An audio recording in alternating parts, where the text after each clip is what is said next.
Hi, folks. Welcome back. You're listening to Heard It on the X, the East Coast premier music talk show. We have a special guest on the phone with us right now. Max, are you there, buddy?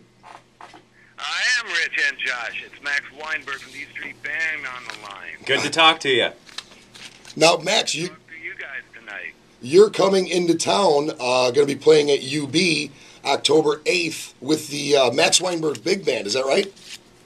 That's right. Coming back into Buffalo. I've got a long history of playing it in Buffalo, New York. Coming in with my big band, my 15-piece muscular swing band. We're on tour. We've taken a few weeks off. I'm speaking to you from lovely Italy, where I have a home, and looking very much forward to get back on the road. That'll be our debut night for the fall leg of this tour. It's a great band, great players, mostly out of New York, and I'm very excited to be playing this kind of music. It's big, it's muscular, it's a 12 horns, 3 rhythm section. So if anybody's in town that day, please come on down and see the big band. Yeah, it's been getting great reviews. You guys had your debut performance last December in Miami, and ever since then, you guys have just been getting great reviews and great reactions from fans.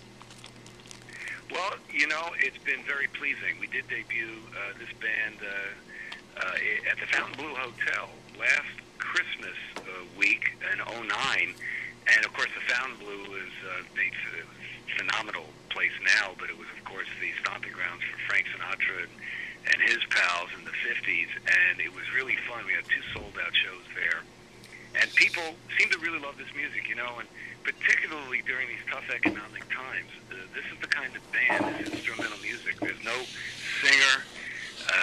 It's instrumental, straight ahead, big band swing with a little, we're rock era players, so there's more rock in it probably than what most people are used to as swing. But I think in these times, people need to hear this very uplifting, very driving kind of music. We do a couple of different types of segments during the show. We do actually a couple of Bruce songs in swing style, which have been going over really, really great. What songs do you... It's not like, Bruce and the E Street Band without the vocal. This is very different. I'll leave it to people's imaginations and to the opening night on October 8th there in Buffalo to see which ones we're doing. But those in particular go over great. So this is a la Buddy Rich or Gene Krupa style bands, correct?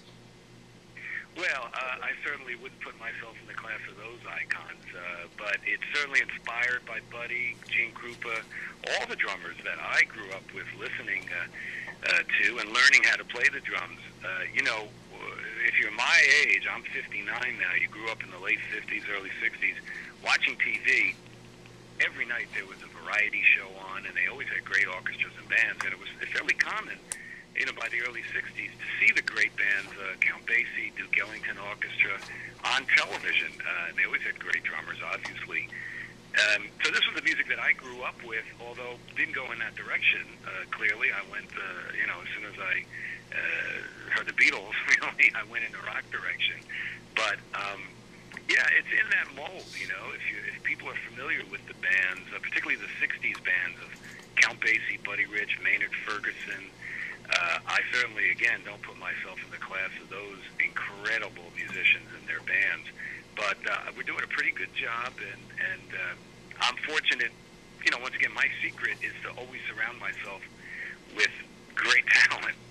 And these guys in this band, largely, as I said, from the New York tri-state area, are the best. We have an incredible bass player who's originally from Havana, Cuba, who was in my original L.A. big band named Carlitos Puerto. He lives in L.A. now, but this guy is worth the price of admission on his own. Let me ask you this. But as you say, it's inspired by those guys that I listen to. Getting on the technical side of things, how different is this from playing a rock show, Max? I mean, Josh and I have seen you played multiple rock shows. We've seen you guys tear down the Giant Stadium with the E Street Band. I have to say this, the E Street Band's a phenomenal band. You floor me when you perform with that band because, you know, Bruce gets a lot of credit for all this energy, which he definitely has, and the whole band has a lot of energy. But you're playing crescendo in between songs and then start another song. It's amazing to me the level of energy that you have, and that you can do 3 hours that way. It's crazy to me. Well, I appreciate the sentiment. I mean, that is the job of the drummer, to keep going and sort of be a helpful drummer to everybody else. So it's very physical. Whether I'm playing with Bruce and the E Street Band or with my own big band or any of the bands that I've played with, I bring I think what I've seen written East Coast muscularity to my drumming, but it's both about willpower and dedication to the music. And as I've gotten older, you hope you get smarter and better. I do believe I'm still growing on the drums, and you sort of develop more finesse when you're young, and you can do anything when you're 20, 25 years old, all night, days on end. As you get older, you kind of pick your moments. But I think the way to do it is, I remember Bruce telling me when I first joined him in 1974. I asked him after we had done a show or two, man, how do you pace yourself? He says, I don't. It's 110% or more every second. And then you go into overdrive. So I learned from Bruce how to be able to push and push and push. And it is like an athletic event.